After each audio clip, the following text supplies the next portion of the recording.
Sí. Bueno, esa canción es de una organización de trabajo social a nivel mundial que es la más grande del mundo. Pero ¿cómo ha podido vivir tanto tiempo con eso? La calle lo vuelve a uno fuerte. Tengo leucemia hace 12 años y llevo 15 en situación de calle. Ok. Y le dije, pero ¿cómo ha podido vivir tanto tiempo con eso? La calle lo vuelve a uno fuerte. Y lo peor es que me han pegado un poco de puñaladas porque por un cartón, por X cosa. Yo, después de hablar con ese man, yo salí, Dios mío santo, uno queda como impactado, choqueado de todo. Pues uno queda con varias reflexiones. Primero, ella está en el barrio Santa Fe en una fundación que hoy funciona, que se llama Hogar Amanecer, y que hoy esos niños son...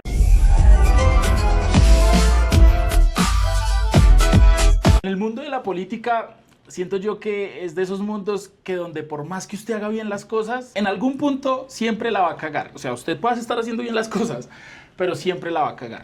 Y hoy estamos con José David, una persona que fue edil, consejero local de juventud, concejal y bueno, tiene una historia larguísima en la política. José, Kigo, ¿cómo vamos? oiga, gracias por la invitación. No, acá estamos bien, estamos conectados. Muchas gracias por la invitación y gracias por estar en este espacio que es una reflexión también de a veces no ver la cúpula, sino la grieta que pasa a veces en esa cúpula, ¿no?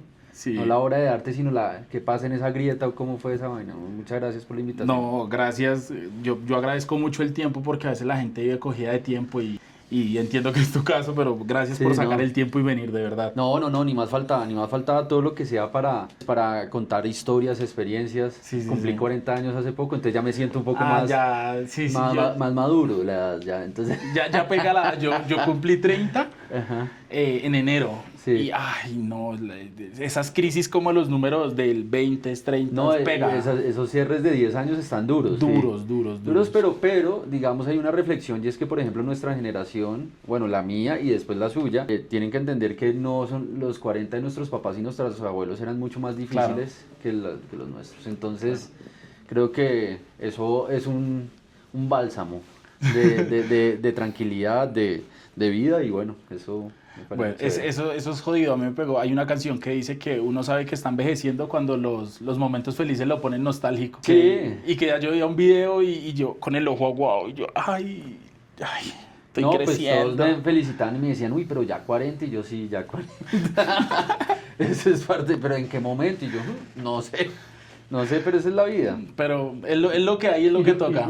Y yo creo que hay que celebrar la vida, ¿no? Sí, tal cual. Respeto mucho a la gente que de pronto no le guste mucho, pero yo sí creo que hay que celebrar y más en un mundo tan difícil, ¿no? Claro, donde uno finalmente resulta siendo muy privilegiado, ¿no? Sí, total, porque el privilegio a veces está en conceptos que son más profundos de uno. Sí. Y no, digamos, el mundo nos manda bajo un sistema de creencias del materialismo, del ascenso, de una cantidad de cosas, pero en últimas estar en paz es como un privilegio el berraco, ¿no? Y tener uno la tranquilidad de, qué sé yo, almorzar con sus papás, cenar con sus hijos. Total, de vivir momentos presentes muy bonitos. Exacto, esos son privilegios que sí suenan muy idealistas, pero para mí tienen más sentido. Sí, de acuerdo. José, ¿por qué la política? Yo entiendo que la política es un mundo difícil. En algún punto estuve cerca de la política, pero es un mundo jodido, ¿no? Es muy difícil. Digamos, creo que todos los sectores de la economía y de la sociedad tienen cosas buenas, regulares y malas. La política tiene un fenómeno y es que gobierna países, gobierna estados, entonces los reflectores de la opinión pública, del periodismo, están ahí y cualquier margen de error o falla le caen a la yugular. Eso es lo más jodido, ¿no? Sí, es muy difícil. Hay gente buena, hay gente regular y hay gente mala. Sí. Mala. Sí, o sea, hay gente que es perversa. O sea, y que nosotros crecimos, digamos, con un espíritu, los que queremos hacer bien la política, pues de hacer bien las cosas, de dignificar la calidad de vida de la gente, de no prometer un futuro utópico, porque el mundo ha demostrado en la historia universal que los futuros utópicos no existen. Sí. El mundo es demasiado imperfecto. Pero es como mejorar calidad de vida, generar oportunidades, generar bienestar y que la gente viva en paz, ¿sí? Es como eso. Esos son como los principios básicos. Ahora, ¿por qué a mí la política? Pues ha sido un camino que desde temprana edad, desde trabajo social y político, más de 30 años. Yo empecé a los 8 años en una organización que se llama la YMCA. Yo no sé si se acuerda de una canción de Village People que es YMCA. Sí. Bueno, esa canción es de una organización de trabajo social a nivel mundial que es la más grande del mundo. Nosotros vivíamos cerca de esa organización y mis papás me metían ahí desde los 8 años porque ellos tenían que ir a trabajar. Ellos me formaron en liderazgo social y al formarme en liderazgo social a los 10 años yo ya estaba en el barrio Santa Fe en una fundación que hoy funciona, que se llama Hogar Amanecer, y que hoy esos niños son los directores de la fundación. Qué teso. Así o sea, a los 8 años ya uno con la vocación. Observando, sí. Pero era observando, entregando refrigerios, haciendo cartulinas, como logística, ¿no? El todero. Sí. Pero ya era observando casos, historias, no, y que eso te vidas. sensibilizaba un montón, ¿no? Es uno madura biche. Uno madura biche, es súper complejo y es súper interesante ver que en la realidad así estemos los dos sentados en un mismo sitio, en un mismo lugar, en un mismo momento, conversando. Tu realidad es muy diferente a la mía. Sí, eso sí. Y digamos que nos falta mucho a los colombianos entender la realidad de los otros. Pero la realidad de los otros no es hablando mal o bien de ellos, es observando y escuchando. Es observando y escuchando y tener esa madurez de decir, wow, esto está potente. Entonces yo a los 10 años eso, a los 13, 14 años conocí a alguien que es maravilloso, que es el padre Javier de Nicoló, que fue el que rescató niños de calle, llegando al 0% en Bogotá. Y él tenía un sistema muy robusto. Yo era un voluntario que iba, pues yo estaba en el colegio, pero iba una vez a la semana o 2 veces a la semana, pero eso me abría ya un espectro en otro sector poblacional. Que la empatía que yo creo que le genera mucho a eso, yo en algunos puntos, a mí me pega muy duro los niños y los viejitos en la calle, ¿sí? Claro. En situación de calle, me pegan muy duro. Claro. Es algo que de verdad Y un día me senté, de esos días donde usted... me senté con un habitante de calle a comerme un pan con un jugo, en un andén, acá arriba en el San Andresito de San José. Y él me dijo, ¿en serio se va a sentar conmigo? Y yo, echémonos, comemos pancito, ¿qué más hay por ahí? Yo no tengo afán. Y nos sentamos y se puso a contarme. Y él tenía llagas por toda la mano. Sí. Y le dije, ¿qué le pasó en la mano? ¿Está bien? ¿Necesita algo? ¿Qué sé yo? ¿Algún medicamento? Dijo, no, yo tengo leucemia hace 12 años. Y llevo 15 en situación de calle. Ok. Y le dije, pero ¿cómo ha podido vivir tanto tiempo con eso? La calle lo vuelve a uno fuerte. Y lo peor es que me han pegado un poco de puñaladas porque por un cartón, por X cosa. Yo, después de hablar con ese man, yo salí, Dios mío santo, uno queda como impactado, choqueado de todo. Pues uno queda con varias reflexiones. Primero, de que uno es un privilegiado. Desde donde lo mire. Desde donde lo mire. Lo segundo, y a diferencia un poco, yo creo que uno sí tiene que tener algo de empatía, de ponerse en el lugar del otro. Sí, claro. Pero también le confieso, y era el sistema del padre Javier de Nicoló, no comía cuento de habitante de calle. O sea, digamos, una de las cosas es no romantizar la habitabilidad de calle. Ok. Y eso es súper importante tenerlo en cuenta. Porque, ¿qué significa eso? El Estado debe mejorar la calidad de vida del habitante de calle, es decir, sacarlo de la habitabilidad de calle. Sí. Porque las condiciones en que vive un habitante de calle son condiciones extremas. Son condiciones que tienen procesos tanto físicos como mentales que se tienen que superar. Pero para hacer eso es como una negociación. Usted tiene que llegar a acuerdos con él. Si la calle se pone cómoda para la persona, él se queda ahí toda la vida, ¿sí?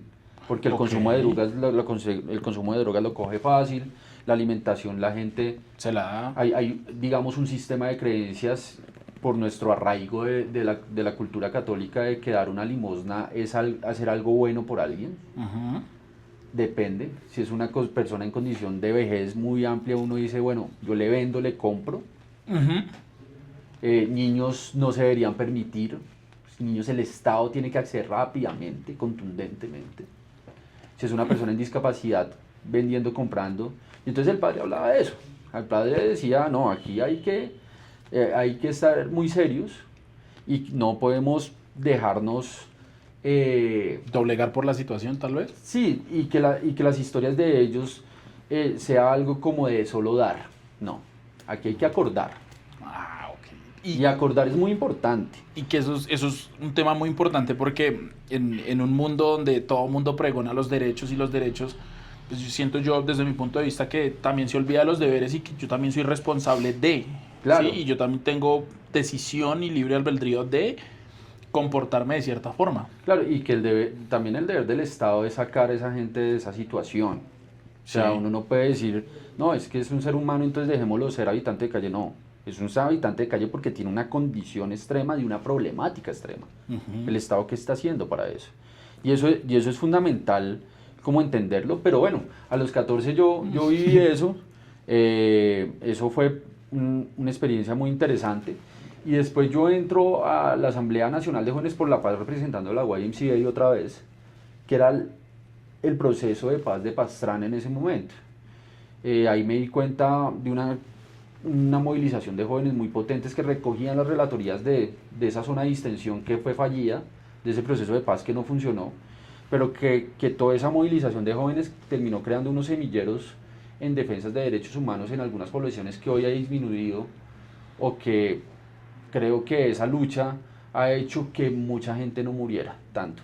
Okay. O sea, sí muere gente, pero gracias a esas denuncias y esa organización y enseñarle a los campesinos y a mucha gente en muchas zonas de que tenía una garantía de derechos, pues eso yo veo que hay digamos un valor muy interesante de mucha de esa gente que ha hecho que la violencia no mate tanto en Colombia, ¿no? Sí, siento que es un tema complejo Sí, en Colombia. de acuerdo. Yo a los 15 años fui consejero local de juventud, después fui edil, después fui concejal, y como que la vida y el destino me fue abriendo a esto. Le confieso, yo en el periodo, cuando Claudia López quedó como alcaldesa de Bogotá, pues yo no era parte de ese proyecto político ni de esa administración. Yo soy abogado, especialista en gerencia de empresas y tengo un MBA, y me dediqué a hacer consultoría privada en sectores privados. Y yo decía, bueno, no me iba mal, creo que me iba bien. Y en el contraste de lo político y lo privado. Sí, entonces ahí fue un punto de inflexión, porque yo siempre tenía la duda si seguir en lo político o no. Porque el mundo político es rudo, es un mundo por la poca margen de error, por el poco margen de error que hay, y entre el político y el privado. Entonces, ¿qué pasaba con el privado? El privado bien, organizado, pero no me sentía con pasión. Okay. No me sentía con pasión y creo que con fervor de hacer cosas. Entonces yo seguía con una agenda de ir, de que me decían, oiga, venga, pongamos un bombillo aquí en Las Cruces, me iba allá. ¿Sí? Me parecía lo máximo.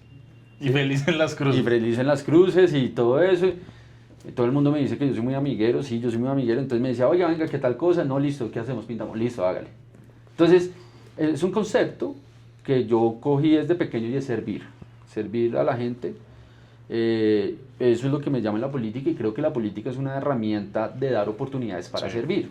Entonces, ¿uno cómo sirve? Pues ayudándole a la gente, formando a la gente, haciendo crecer a la gente, creando espacios, y creo que es un motor de generador de esperanza. Entonces, en eso es que he estado. Yo he formado mucha gente, de a mí han salido pues gente muy interesante, que me parece chévere, y creo que ese es mi fin en la política, ¿sí? Okay.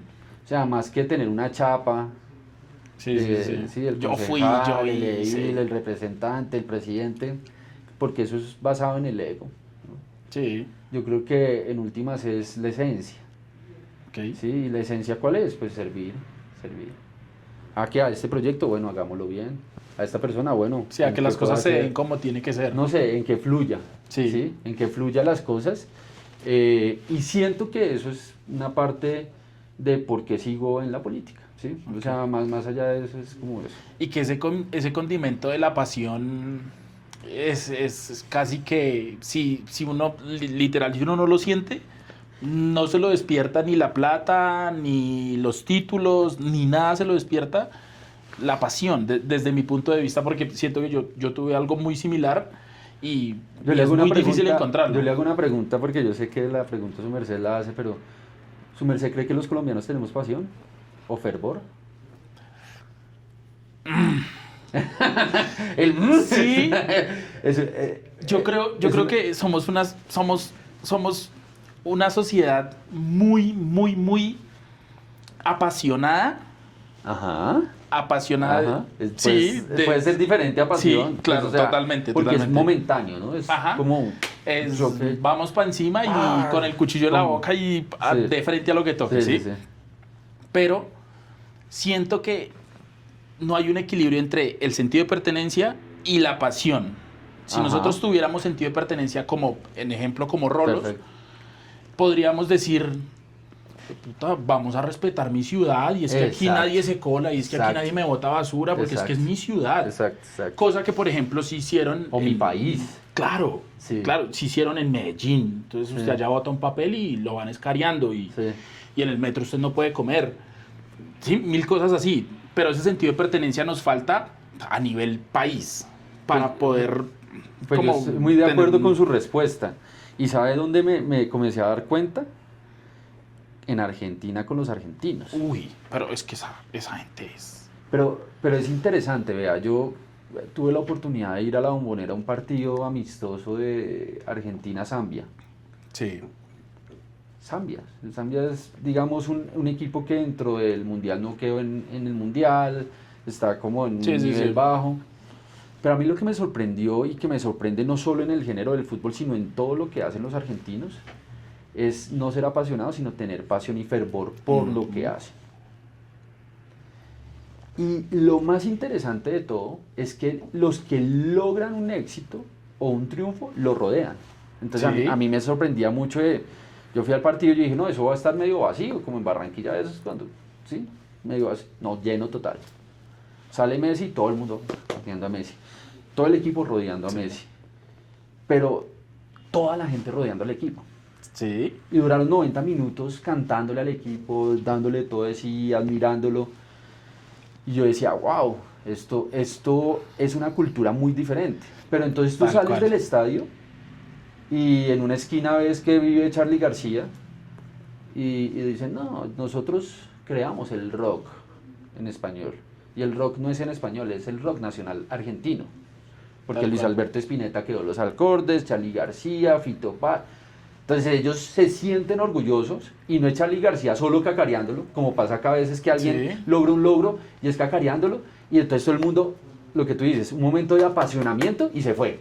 Y no lo valoramos, Y no lo valoramos, Ajá. no lo rodeamos. Tal cual, tal cual. Es una vaina que a mí me tiene muy sorprendido, digamos, en Colombia, y es eso, nos falta rodear los logros, No, hacerlos como más propios. y eso es muy teso porque, y yo lo entiendo perfectamente porque yo también estuve en Argentina y fui a un partido de tercera división. Ujú. Tercera división, Ujú. que no tenemos nosotros, ¿sí?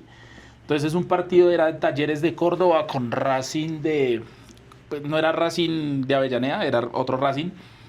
Y, hermano, era absurdo la Era absurdo. pasión, los 90 minutos alentando, saltando, brincando, la hinchada visitante igual y el fervor. Y salían, y por sus acuerdos, por los acuerdos de las barras bravas de Argentina, ellos les llaman los códigos, no se pueden pelear. Naturalmente si habrán riñas, no estoy como diciendo que no pasa, pero el fervor de, no importa si su equipo está en la B, en la Z, en la D, estoy parado con mi equipo y valoro mi equipo y mi equipo gana un partido y soy el mejor del mundo. Claro, pero lo interesante del concepto es cómo nos falta sociológicamente rodearnos más. Sí, Colombia tiene una historia de vida muy diferente a Argentina, pero nuestra historia de vida es también valorar y admirar los logros que tenemos. Ahora somos muy lentos, es muy lento superar o lograr algo, ¿sí? Sí. Desde lo político, desde lo público, desde lo deportivo, desde cualquier lado. Pero si se da, rodeemos. Creo que eso es una parte importante que falta en Colombia. Yo creo que Sí. falta eso en Colombia. La gente- Valorar más lo que se tiene. y lo que se pueda lograr, ¿sí? Porque aquí en Colombia dicen, pues es que eso se debía haber logrado, sí, no, pues es que eso es lo que nos merecemos. Sí, Y yo también, yo considero que si bien es cierto la comparación es un punto de partida para muchas cosas en la vida, pero vivimos con el punto de comparación de en Argentina es así, en Ecuador es así, en Suiza es así, y son puntos de comparación totalmente diferentes, porque nuestra sociedad pues es abismalmente diferente a lo que se puede encontrar en otros países, ¿no? sí, la comparación siempre va a existir de allá para acá y de acá para allá. Lo importante es, digamos, cómo nosotros cambiamos esa cultura organizacional para respetar y para valorar y rodear mejor las cosas.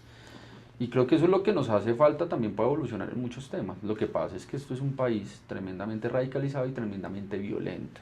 Sí, somos Entonces- sumamente violentos. Entonces en esto uno tiene que entender que la violencia no es pues ninguna expectativa de vida, ni en un país, ni en un estado, ni en nada, ni en un proyecto de vida de la gente. Sí, Y es entender que eso no puede estar primero en la agenda, ¿sí? sí.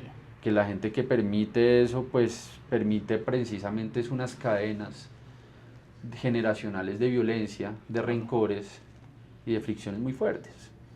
Y eso tenemos que superarlo, porque el pasado hay que tomarlo de a poquitos.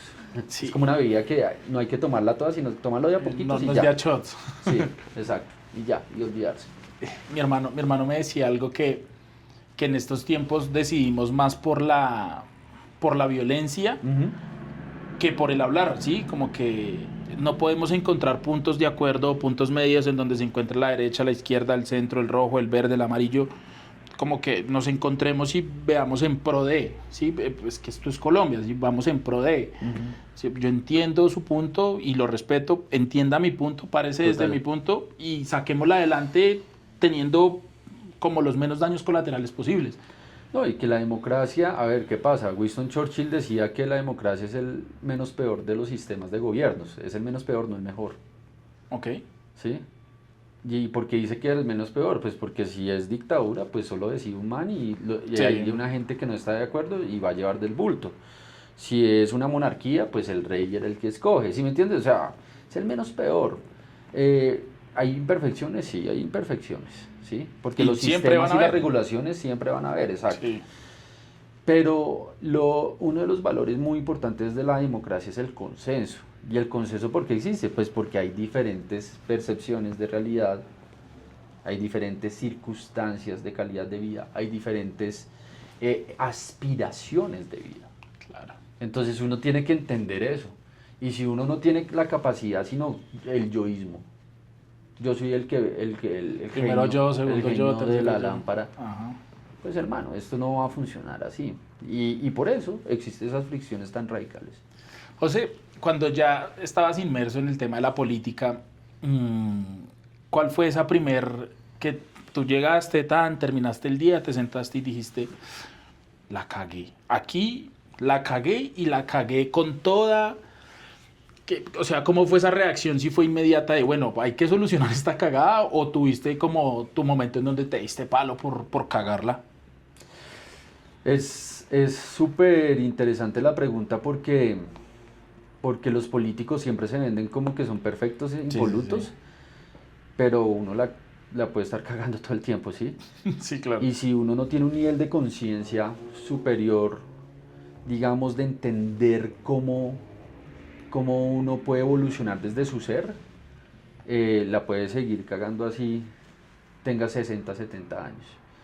¿Y por qué te digo esto? Porque, digamos, yo siento que hay como dos momentos en mi vida que fueron una fricción muy fuerte. Yo nací y crecí en un barrio, que es el barrio Teusaquillo, el barrio Armenia, que es muy cerca al barrio Santa Fe, que es muy cerca al centro. Mis hermanos me llevan 11 años, el otro me lleva 12 años de edad, yo soy el menor. Y yo crecí en un contexto donde en la época de los 90s, más que todo 90s y finales de los 90s, pues todavía era una Bogotá bastante caldeada. ¿Y caldeada en qué sentido? En violencias, ¿no? Entonces estaba la mano negra, la mano negra era lo que era el DAS y que a veces Sí. mataban gente que estaba por ahí Sí, a los de ciertas limpieza horas, social. los de limpieza social.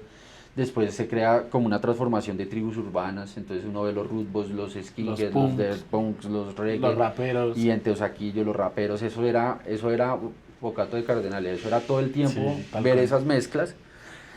Después a finales de los 90 crecen y nacen más fuertemente las barras bravas. Sí, ahí se empiezan a crear todas las barras Santa Fe, Millonarios, Exacto. Nacional. Y entonces volvemos al punto, que se vuelve como en un tema de microviolencias dentro de los barrios que existían en eso y de la calle, güey. Entonces tú eres de la calle y tú sabes cómo moverte en la calle y tú Y hay sabes cómo que guerrearle en la calle. ser calle para Y sobrevivir. Y yo en algún momento fui tremendamente violento, ¿sí? Ok. Y tremendamente violento pues porque Tocaba. ser violento, Sí. A veces yo huía, eso era pero sí veía contextos muy, muy fuertes en ese proceso y ahí hay un parte de aguas muy fuerte cuando a un amigo le pasa una cosa muy fuerte y uno reflexiona y uno dice, ¿qué hago? ¿Qué camino escojo? ¿Escojo el odio o el rencor? A pesar de que yo hacía trabajo social, a pesar de que escojo el odio y el rencor, o me voy por la paz y el amor, o me voy y decidí irme por la paz y el amor, porque el rencor era tan fuerte y el sentimiento me absorbía tanto que yo quería era devolverla. Sí, sí, sí, sí. Y no, tenía que hacer un alto en el camino y en ese desvío, ¿sí? Pero el clic ahí fue lo que le pasó a tu amigo. ¿O fue algo que viviste tú? Sí, no, fue un contexto donde le pasó a mi amigo y donde fue una vaina muy fuerte y donde pues ya era cotidianidad de que pasara eso siempre, entonces las violencias o corra para acá no sé, como unas vainas muy... No, y que son momentos que yo creo que uno queda como sentado y mirando hacia la nada y decir, güey, puta. Sí, no, y es muy fuerte porque es decidir entre eso. Ahora, la ventaja, y yo creo que lo que me ayudó mucho fue haber hecho todo ese trabajo social donde uno conocía muchas historias que terminaban así de mal enmarcadas por la violencia. Sí. Entonces, eso fue como un parte de aguas importante, pero mi forma de ser siempre ha sido, y pues siempre ha sido no, yo creo que se ha corregido muchísimo, siempre ha sido muy explosiva, o sea, muy fosforita. Y eso era muy difícil de mirar, y yo siempre pensaba y yo decía, pero yo Dios, dime cómo bajarle a eso, porque yo a veces Sí, me muy prendía, sanguíneo, sí, muy para encima. Sí, de una. O sea, yo era un fosforito rápido. Y eso es complicado, y más cuando usted está en política, entonces pasaba eso. El segundo momento fue ya estando en el Consejo de Bogotá, donde yo soy muy psicorrígido, muy disciplinado. Llegué a ser mejor concejal de Bogotá en su momento, pues digamos laboralmente hablando, muy exitoso, pero sentía que como persona no, la gente estaba volviendo como un ogro con la gente. Ok. En vez de ser una persona que aporta o suma valor, que eso es lo que me gustaría, pues me volvía egocéntrico, psicorrígido, tal. Y entonces, digamos que esa construcción ahí fue muy harta. Y entonces, si usted me pregunta hoy, si yo quisiera volver a hacer esa versión de concejal, nunca más en mi vida, ¿sí?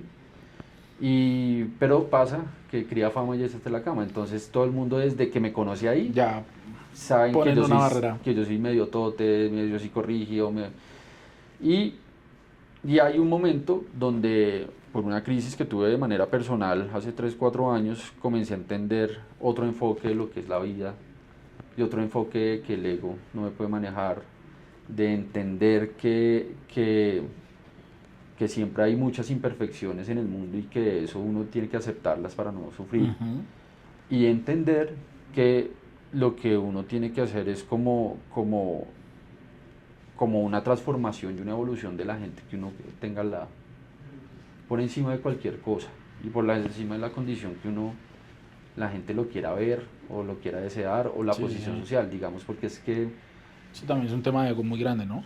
Sí, pero además la sociedad que uno lo construye, y con esto cierro, a nosotros nos forman desde el saber. O sea, tú eres profesional, eres buen profesional, quieres salir adelante, y tu jefe te da mal, ay, pero ¿por qué? Tal, sí, pero quieres salir adelante. Y nos forman en un conocimiento en eso, ¿sí? En el saber, pero no en el ser. Ok. Y tú a veces ves a muchos profesionales con grandes cargos muy frustrados en su ser, en su vida personal. Y es porque no ha encontrado herramientas, elementos, conocimiento que le ayude a entender de que a veces la vida no es el saber. Uy, qué teso. La vida no es el saber. Entonces, es el ser. Y digamos, la primera invitación que yo tuve hace 3, 4 años por una persona que llegó en ese momento, porque yo le decía, yo creo mucho en Dios, creo mucho como en el universo, en que todo fluya muy bien. Y le decía, dame las herramientas y dame la mentoría de entender por qué no puedo controlar esta furia, o qué hago con esto, o por qué yo era un man que, por ejemplo, yo era súper puntual, riguroso, y si no llegaban a los 5 minutos yo me paraba y me iba. En Colombia, eso no tiene sentido. ¿Sí me entiende? En Bogotá, que la movilidad es una mierda. Sí, eso no tiene sentido. Pero yo era de ese nivel. o que no entregaba bien el SDA. No. Digamos, hay que balancear las prioridades y la evolución del ser es súper importante en eso. Y creo que eso fue otro momento muy fuerte en el consejo. Entonces, habían habido como 2 hitos que uno la cagó. Yo creo que de los 15 a los 17 años yo la embarraba mucho, ¿sí? En el consejo fue otro, pues, porque siento que no, a veces, sí, hay gente que lo sigue a uno, que lo acompaña a uno en los procesos, pero creo que la versión de persona como persona no era la más idónea, ¿sí? Ok. Y siento que son 2 momentos fuertes. Y bueno, eso es como lo que yo creo que puede ser. Ok. Y en esos momentos, aquí vienen como 2 preguntas ahí metiditas. Es, uno, ¿tienes claro personas con que la cagaste literal y trataste de restaurar? Y 2, no hubo nadie en ese momento donde estabas siendo pues, el mejor concejal de Bogotá, estabas en un momento profesional muy teso, que casi siempre, en mi caso, fueron mi papá, mi mamá, mi hermano, donde me cogían y me decían, venga, deje tanta vaina, ¿sí? No tuviste a alguien que te dijera como, vas por donde no es, en tu ser, en este caso. Sí, yo creo que sobre el primer caso siempre, si he tenido la oportunidad de decirle, oye, si le embarré con algo, perdóneme. Ok. Siempre trato de hacerlo, pero además porque no era tan consciente embarrarla. O sea, era más inconsciente por mi mecánica, ¿sí me entiendes? Ok, o sea, ok. yo la embarraba, pero yo no me daba cuenta. ¿Sí me entiendes? Ese es un tema que pasa mucho. Uno tiene que ser más consciente de lo que hice, cómo lo hice, todo. Porque yo decía, esto, ta. Entonces la gente se sentía súper vulnerada o maltratada, humillada. Yo decía, no. Entonces, siempre como que en algún momento con muchos yo le dije, oye, así la traté de embarrar. Perdóneme, ¿sí? Eso... Y que eso es valiosísimo. Yo considero que usted la puede cagar. Yo siento que las veces que hay quiera. gente que lo valora, hay gente que no entiende por qué pasa, por qué se lo dice, Ok. y hay otra gente que el ego no le da para aceptarlo. Ok. Porque ok. también los egos no están solo para el que es el concejal, es Sí. para todo el mundo. O sea, en todos los niveles hay egos intelectuales. Y en la política es... Exacto, y en la política es una vaina muy fuerte. Y sobre lo segundo, sí, o sea, yo, por ejemplo, una cosa... yo siempre hacía un cierre de feedback como con el equipo y yo me ponía al banquillo y el equipo muchas veces me decía, oiga, esto hay que mejorarlo, esto hay que decirlo. Uy, pero teso. Sí, y ahí nosotros mejoramos, o sea, el primer año fue un clima laboral pésimo, siento que para ellos, no para mí. El segundo y tercer año mejoró y el cuarto año ya estuvo mucho mejor, ¿sí? Sí. Pero de todas maneras, toda la versión de los 4 años hoy es una versión que no quisiera hacer. ¿Sí me entiendes? Qué teso. Entonces, Cuando dices que te pones en ese banquillo. como fuera de la caja, sí. Exacto, pero muy teso. Porque, me parece a mí bacanísimo porque, a ver, tú eres el jefe. ¿Sí? Llamémoslo Sí. así como jefe y tienes un equipo a cargo. Y que te pongas en este punto y todos te miren desde allá y bueno. Hablen pues de que es que soy culpable para ver si sí o si no.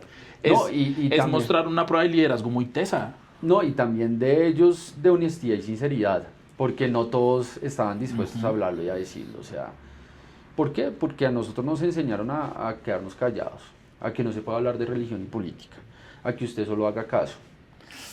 Sí. O sea, a nosotros nos enseñaron que a veces estar bien es sufrir Y callarse. y callarse. Ah, bueno, pero ¿estás bien? Sí, estoy bien, pero sufro.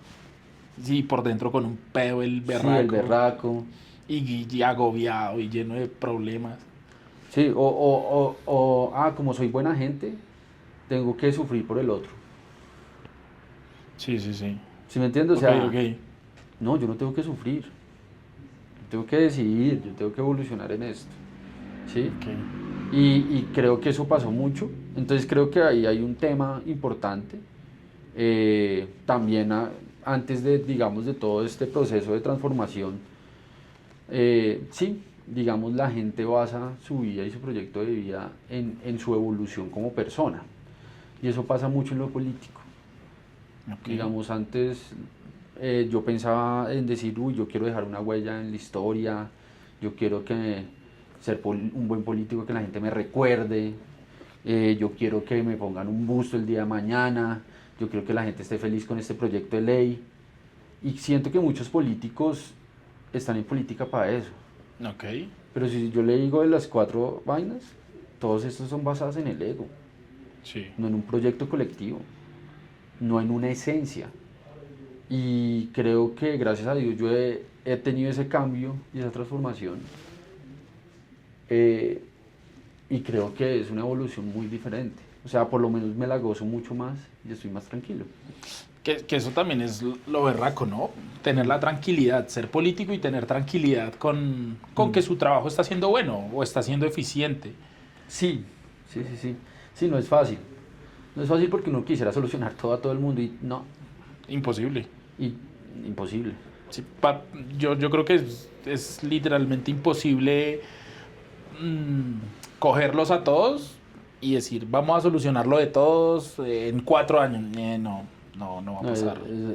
no va a pasar, en algunos casos, en otros sí. También en la política pasa mucho y es que uno hace muchas cosas por mucha gente y la gente y los políticos esperan el agradecimiento. Yo creo que eso es un error. ¿Sí? Entonces a mí todo el mundo me dice, pero José, usted que le ayuda a este man y este man ahorita ya no está con usted y antes es su competencia. Y le dije, pues sí, es parte de la evolución, es parte camino, del claro. camino, hermano. Y está bien, me parece perfecto.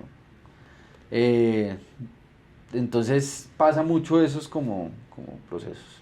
Y ya cuando tomas decisiones y ves que la cagaste, hubo alguna cagada que tú digas, y esta cagada me costó billete, que tú digas, y no lo hablo más desde la cantidad, porque tú puedes tomar una mala decisión y la cagaste y te quedaste sin para el almuerzo, por ejemplo. Entonces, ¿hubo alguna cagada que tú dijiste, y la cagué y perdí un plata, me van a regañar, alguna cosa así?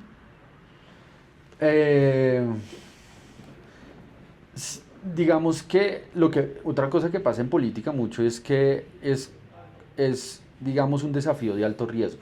Sí. Mientras que en el sector privado tú puedes hacer empresas o inversiones en bajo, mediano y alto riesgo, en política no.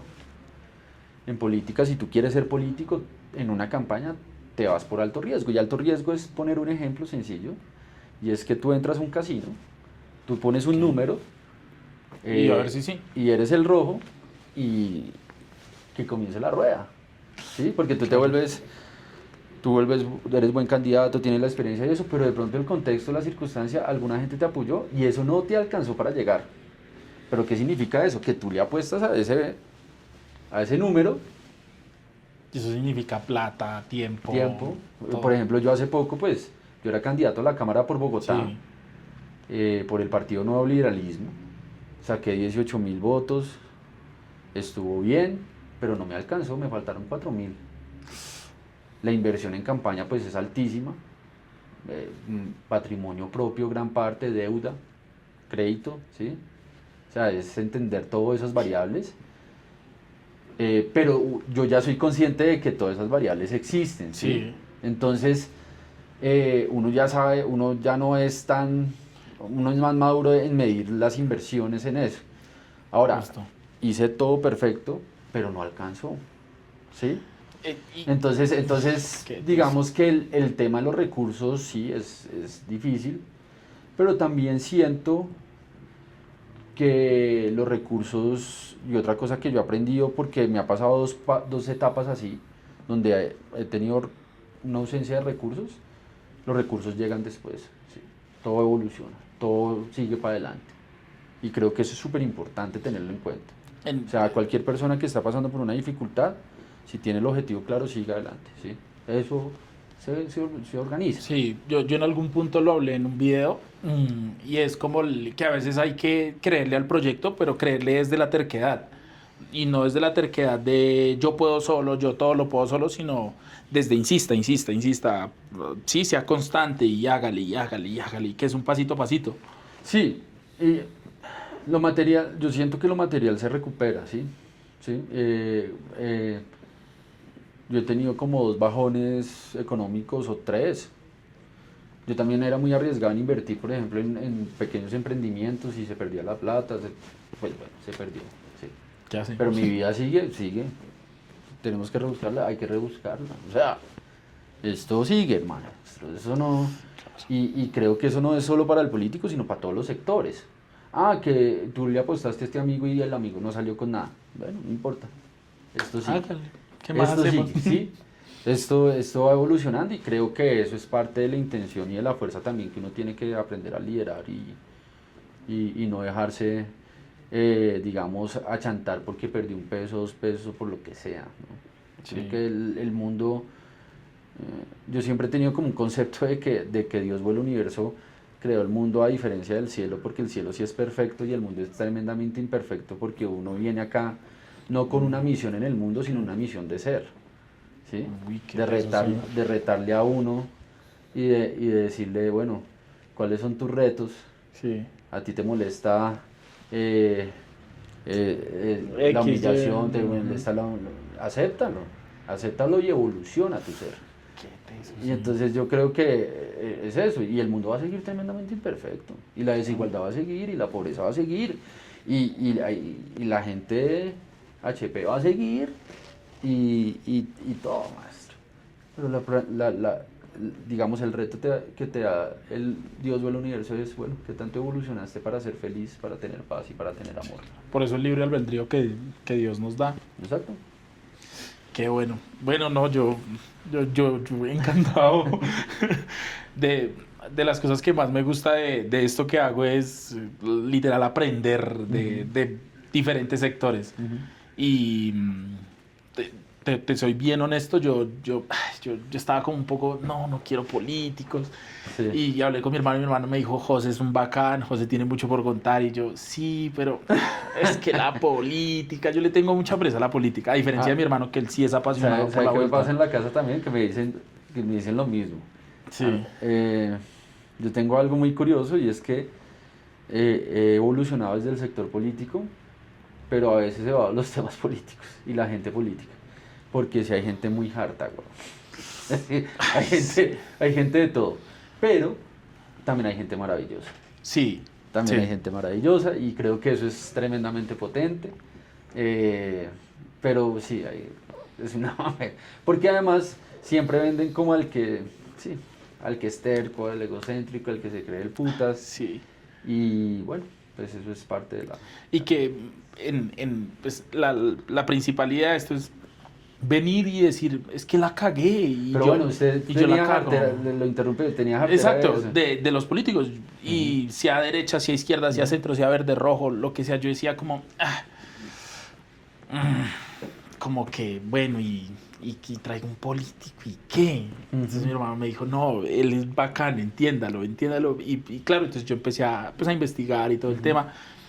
Y yo decía, no, acá tiene que haber mucho que aprender y realmente valió mucho la pena. Entonces, agradecerte por el tiempo. No, gracias a ti por el espacio. Agradecerte por el tiempo, de Aquí verdad. seguimos atentos. Si me Va- quieres seguir en redes sociales, Sí. JD, yo soy José David Castellanos Orjuela, entonces JD Castellanos Sí. O. Sí, ahí las colocamos, listo. ahí las Gracias. colocamos en Y YouTube. gracias por el y todo. espacio y por la invitación y De verdad, qué buen gracias. formato porque yo creo que hay que cagarla mucho para seguir creciendo. Sí, Yo creo sí, que hay que es- cagarla mucho para seguir creciendo. Es parte de Es parte de la evolución de la gente. Cagarla es necesario. Es muy importante cagarla. Sí, José, ¿Listo? gracias por tu No, no, tiempo, no, a gracias ti. por el espacio y de verdad Gracias. por la disposición. Bueno, gracias.